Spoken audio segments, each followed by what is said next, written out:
They weren't supposed to survive the first week. That was the assumption inside every staff tent, every radio net, every map table lit by a single smoking lamp. The Australians were boxed in, outnumbered, cut off. And somewhere in the dark beyond their wire, 25,000 Germans and Italians were tightening the ring like a noose made of steel and sand.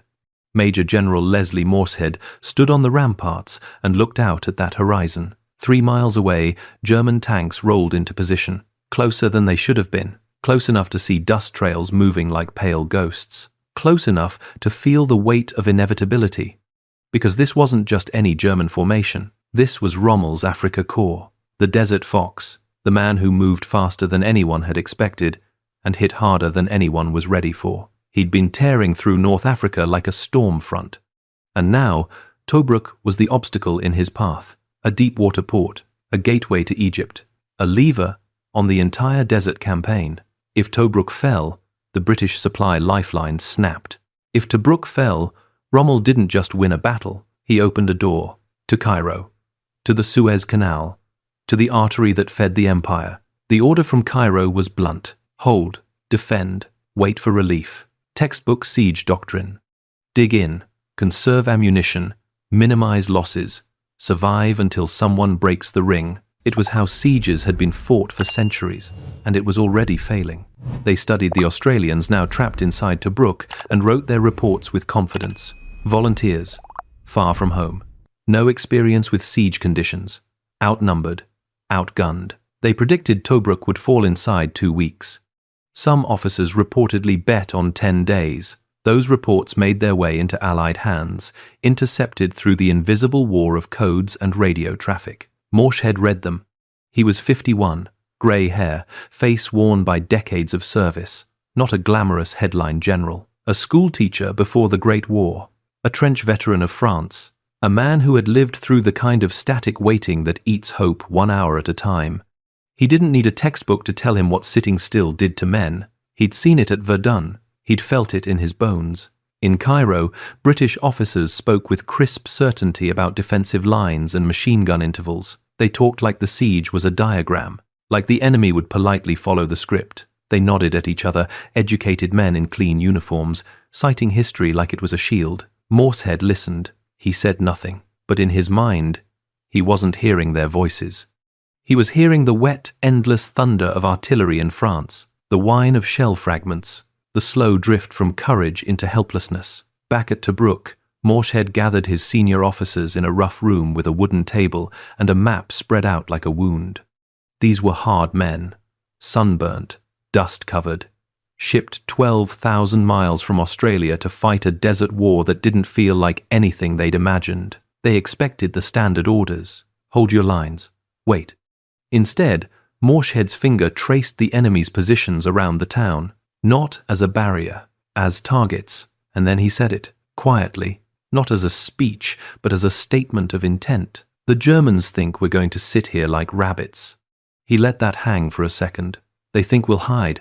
Wait for them to pick us off. He looked at the faces around the table, and he gave them the line that would define Tobruk. We are not going to give them what they expect. A pause. Then the pivot. We are going to make them regret surrounding us. It was a plan that sounded insane to anyone raised on orthodox siege defense, because it inverted the entire psychology of being trapped. Morshead didn't want his men thinking like defenders. He wanted them thinking like hunters. Every night, small teams would go out beyond the perimeter. 8 to 12 men, no more, no less. Too few, you die quietly in the dark. Too many, you become noise. Morshead's logic wasn't romantic, it was cold. If they want to surround us, he told them, they have to spread thin, and if they spread thin, then each piece of their ring could be cut, not by battalions. By knives, the first test came quickly. April 13th. Morshead selected men from the most experienced companies. 24 men split into 3 patrols of 8. The target, a German observation post about 1.5 miles north of the Australian defensive line. 15 to 20 men, watching approaches by day, sleeping in shifts by night. Lieutenant William Sanderson led the first patrol. They left at 10:15. No moon. The darkness was so complete it didn't feel like night. It felt like being buried. The British High Command in Cairo heard about the raids and didn't celebrate. They panicked.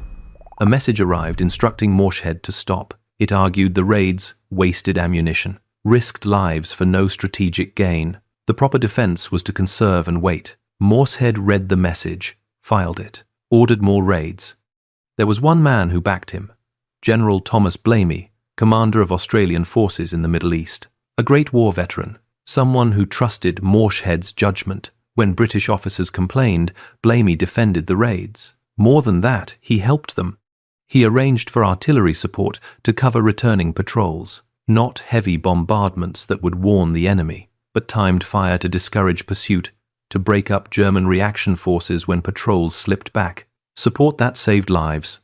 By the end of April, the night raids weren't occasional, they were a rhythm, 30 to 40 patrols going out every single night. That's 240 to nearly 500 men, small teams, spread across the perimeter, striking different points so the enemy never knew where the knife would land. Some nights, the targets were observation posts.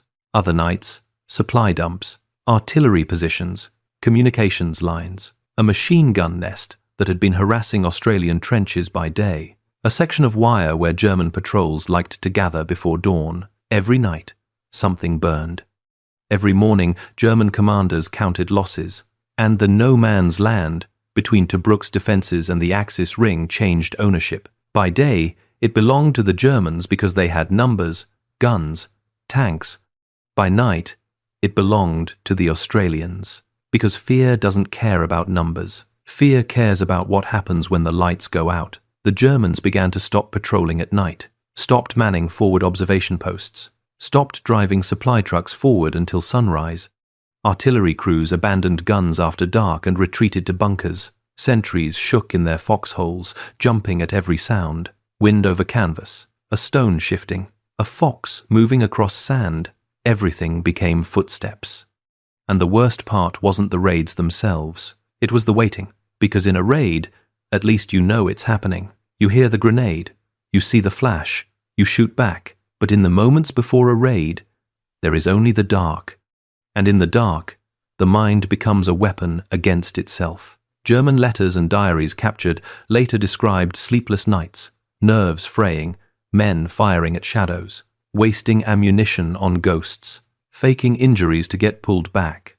Morale collapsing under a pressure that didn't come from artillery or tanks. It came from the sense that the Australians could appear anywhere, like rats. That insult emerged from German mouths first.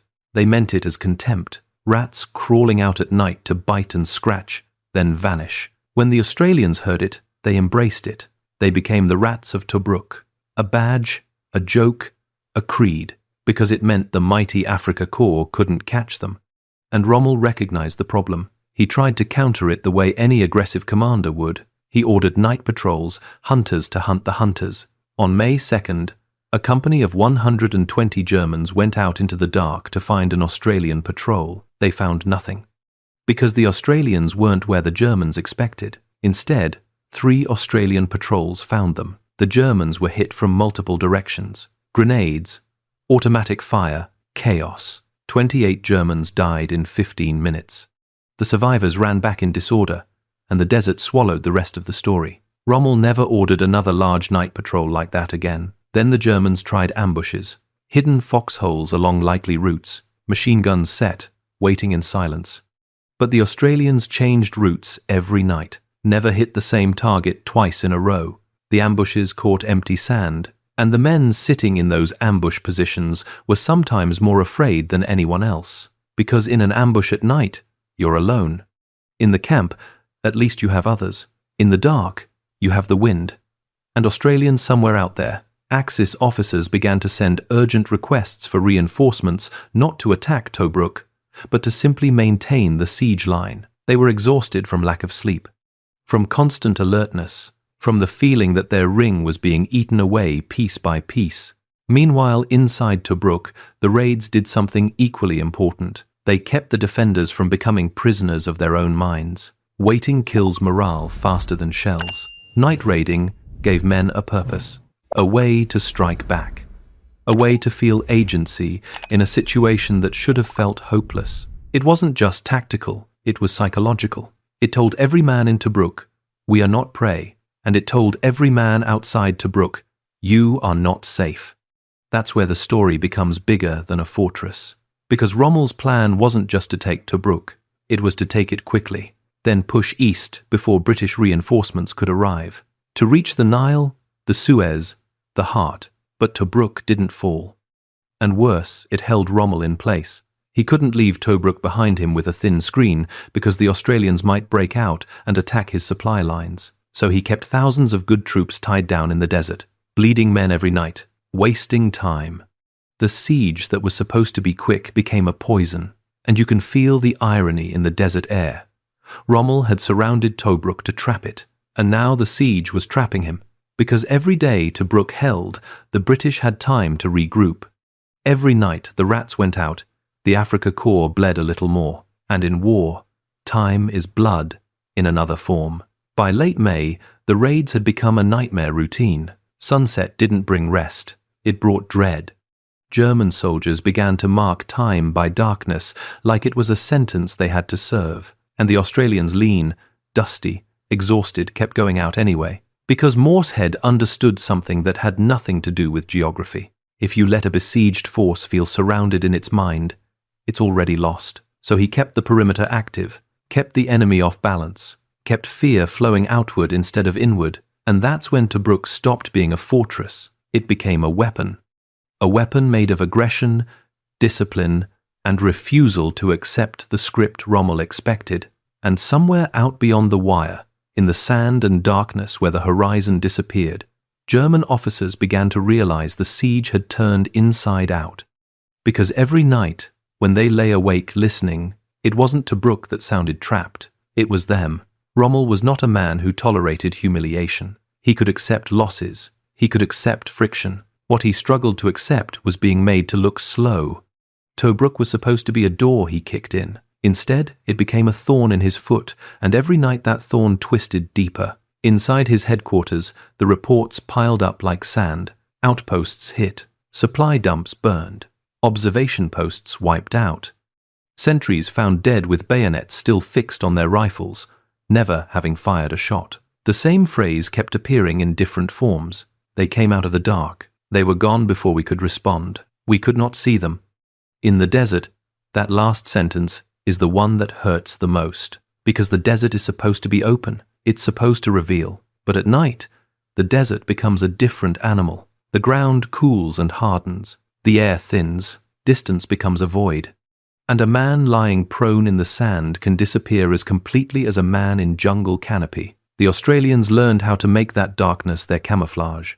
They moved on the line between sound and silence, between what a sentry thinks he heard and what he's too afraid to admit. And as the raids became routine, the Germans began to change their own routines. They doubled sentries. They built more wire. They dug deeper.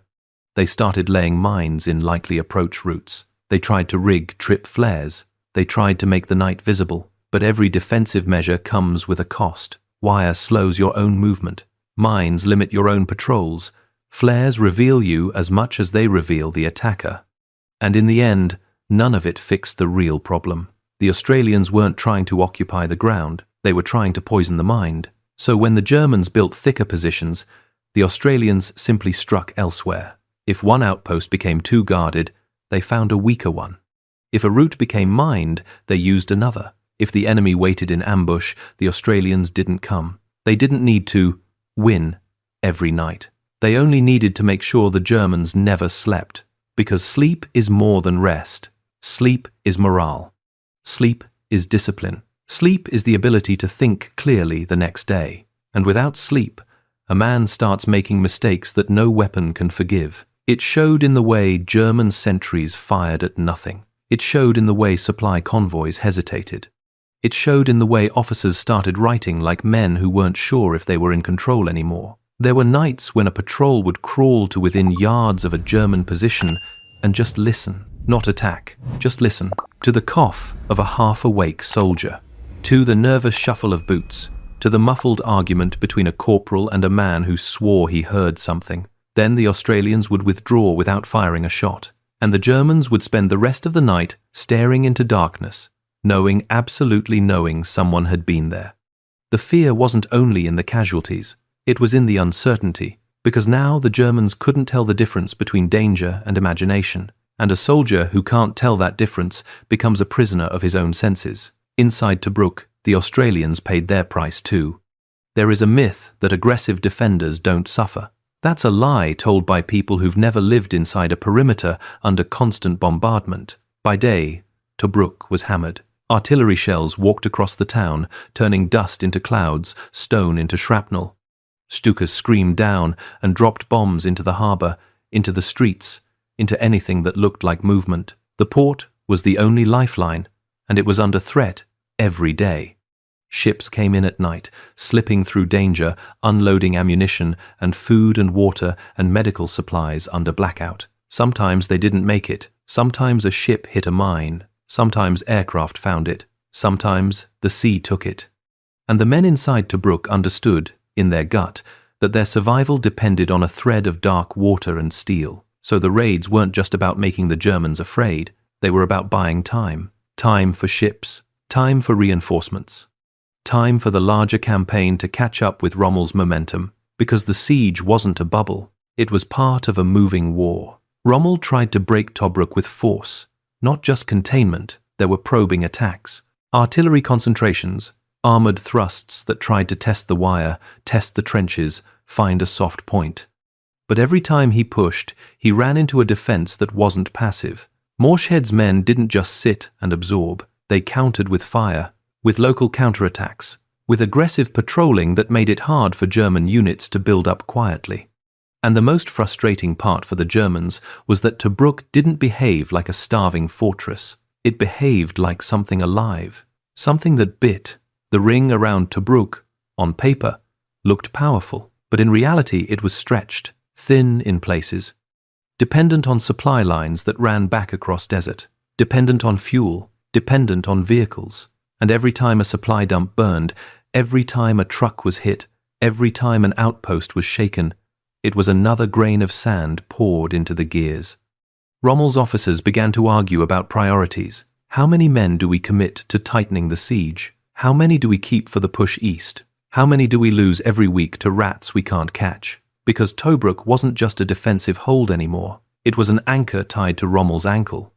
And the longer he stayed, the heavier it became. The Australians weren't naive.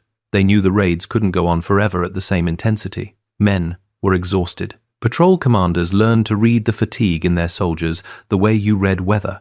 A man's hands shaking slightly when he tries to pin on his bayonet. A man blinking too slowly.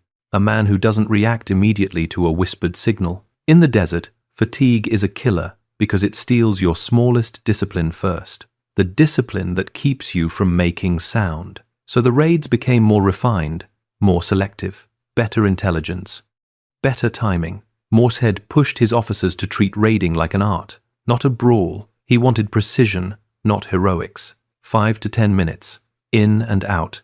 Never get trapped in a prolonged fight. Never let the enemy bring his numbers to bear. If you find yourself winning for too long, you're about to lose. That kind of thinking, counterintuitive to men raised on the idea of taking ground, was what made the raids so effective. They weren't trying to dominate through presence. They were dominating through uncertainty. And across the perimeter, German soldiers began to behave like besieged men. They stayed inside their wire. They stayed close to their own people. They stopped probing the Australians' lines at night. They stopped acting like hunters. They started acting like prey. That's when you know a siege has flipped. A siege is supposed to drain the defender, but Tobruk was draining the attacker, and the world started to notice, not immediately, not in the clean language of communiques, but in the stories that moved through camps, in the jokes, in the grudging respect, in the way British soldiers began talking about the Australians as if they were something different. Rats, they'd say, and it wasn't insult, it was admiration, because being a rat in that environment meant you could live where others would die. And it meant you could keep fighting when logic said you should break. The Germans, for their part, started to use Tobruk as a warning, a place where the defenders didn't behave properly, a place where the night belonged to someone else, a place where the usual rules of siege warfare had been rewritten by men with bayonets and patience. As summer deepened, heat returned with a vengeance. Daylight became torture. The air shimmered and the ground burned. Water rationing became severe. Flies gathered in black clouds. The smell of sweat, dust, oil, and latrine pits clung to everything. And still, when the sun dropped, the raids continued, not always as massively as before, but always enough that the Germans never felt safe. Always enough that the idea of "tonight will be quiet" felt like a fantasy. There were nights when the Australians hit Italian positions, because Italian units were often holding sections of the ring. It wasn't because the Australians saw Italians as lesser, it was because those positions could be softer, and a raid is a calculation, not an insult. They hit supply points, they hit forward listening posts, they hit small groups of men who thought the darkness made them invisible, and each raid carried its own sensory signature. The cold bite of metal when you grip your rifle, sand in your teeth, the faint smell of fuel from a nearby vehicle park, the distant clank of a tin cup inside a tent, the moment just before a grenade goes off, when the world holds its breath, then the flash, the concussive thump, shouts, gunfire, and then the sudden return of silence, broken only by the retreating footfalls of Australians disappearing into the night. Rommel tried to solve Tobruk like a puzzle, contain it enough to keep it from interfering, attack it enough to break it, move east enough to keep his momentum, but Tobruk forced him to choose, and the longer he stayed, the more the British had time to rebuild, time to bring up tanks, time to bring up men, time to plan. Tobruk became a fixed point, a stubborn rock in a sea of shifting desert maneuver. By the time months had passed, Tobruk was no longer a question of when will it fall. It was a question of what is it costing the attacker to keep trying. And that's the quiet triumph of Morshead's strategy. He didn't just defend. He imposed cost. He made the siege painful. He made it psychologically exhausting. He made it something the enemy had to endure, not simply execute. Eventually, the defenders inside Tobruk were rotated. Other units took their place. The siege continued, grinding on. The Rats of Tobruk became a symbol not because the fighting stopped, but because the original Australian garrison had proven the concept. They had proven that a surrounded force could remain aggressive, that the initiative could be stolen back, even when outnumbered. That morale wasn't something you conserved like ammunition. It was something you fed with action. And when relief finally came, when the siege was broken and the garrison could breathe again, it wasn't a dramatic cinematic victory in the way people imagine. It was exhaustion. It was men stepping out of holes they'd lived in for months. Men squinting at open space like it was unfamiliar. Men so used to being watched that they kept scanning the horizon even when the ring had been pushed back. The Rats marched out as heroes, but the heroism was not in their swagger. It was in their stubbornness. In the nights they crawled through sand, hearts pounding, mouths dry, knowing that if they made one wrong sound, a machine gun would tear the darkness apart. It was in the discipline to hit for 5 minutes and disappear, to refuse the temptation to stay and fight longer, to do the hard thing, leave while you're winning, because staying would mean dying. That kind of restraint is rare in war. It is also deadly effective. The legacy of Tobruk didn't come in statues, it came in doctrine, in the way armies began talking about active defense, in the realization that static siege posture could be a psychological trap, that if you sit and wait, you hand the enemy the rhythm of the battle. You let him choose the time, choose the place, choose the pressure. Morshead refused to give Rommel that power. He took the night away. He turned the space between the lines into a hunting ground. And in doing so, he did something that's hard to explain to anyone who hasn't felt siege fear creeping under the skin. He gave his men a future. Because hope doesn't survive long in a trench where nothing changes. Hope survives when men believe they can still shape events. That's what the raids did. They told every Australian in Tobruk, we can still decide what happens next, even surrounded, even outnumbered, even with the desert fox out there waiting. And they told the Germans something even worse. You can bring 25,000 men, you can bring tanks, you can bring artillery and aircraft and wire and mines. But if the defenders refuse to behave like defenders, your siege becomes your prison. Every sunset becomes a threat. Every patch of darkness becomes a question. And every quiet sound in the sand becomes a possibility you can't stop thinking about. That is what the Australians did at Tobruk. They didn't just hold a port.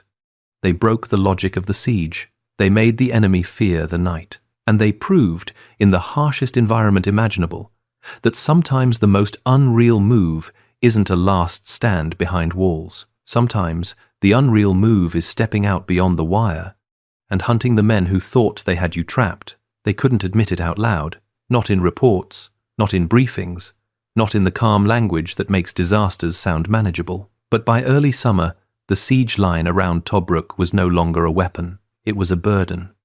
A 30-mile ring that had to be fed, guarded, repaired, and held together by exhausted men who hadn't slept properly in weeks. In the daytime, the Afrika Korps still looked like the Afrika Korps. Tanks parked in the glare, guns dug in, flags, order, discipline. But when the sun fell and the desert cooled, those same positions felt hollow. Men stopped wandering between pits, stopped lighting cigarettes, stopped talking above a whisper, because every sound at night felt like a beacon, and every beacon felt like an invitation. And the Australians kept exploiting that, not with grand battles, with repetition, with uncertainty, with the simple cruelty of never letting the enemy know which part of the perimeter would bleed next. A raid didn't need to kill 100 men to matter. It only needed to prove one thing: you are not safe. The effect spread through the Axis camps like sickness. Sentries fired early, fired late, fired at wind. Officers wrote angry requests for more wire, more flares, more patrols, more anything that could push back the dark. But the more they tried to secure the night, the more they exposed their fear. Because the Australians didn't need to win the night completely. They only needed to own it enough that the enemy stopped sleeping. And once sleep disappears, judgment follows. Rommel adapted the only way he could. He tried to harden the ring. More depth, more positions, more overlapping fields of fire. But hardening meant spreading thinner elsewhere. And spreading thin was exactly what Morshead had built his whole idea on. So Tobruk became a trap made of choices with no clean answer. If Rommel pulled troops away to push east, the garrison would harass his supply lines. If he kept troops around Tobruk, his advance stalled. Either way, time slipped away. And in North Africa, time wasn't a calendar concept. It was the distance between reinforcements and defeat. Inside the fortress, the Australians paid their own price. And still, the raids went on. Because Morshead wasn't chasing glory, he was managing psychology. His men needed to feel like they were shaping the siege, not enduring it. And the enemy needed to feel like the siege was costing him more than it was worth. By the time the relief finally came months later, Tobruk wasn't remembered as a place that held. It was remembered as a place that fought outward, a garrison that refused to behave like trapped men, a perimeter that didn't just resist pressure, it returned it. And that's the part that lingered, not the sand, not the wire, not the bomb craters, the lesson that a siege can be broken in the mind before it's broken on the map. That waiting is not neutral, it's corrosive. And that sometimes, when you're surrounded, the only way to survive is to make the enemy feel surrounded too. So when the Rats of Tobruk finally marched out, they didn't look like conquerors. They looked like men who had lived in dust and fear and sleep deprivation for far too long. But they carried something the Afrika Korps couldn't take from them: initiative. And in war, initiative is more precious than numbers, because numbers don't decide who owns the night. Resolve does.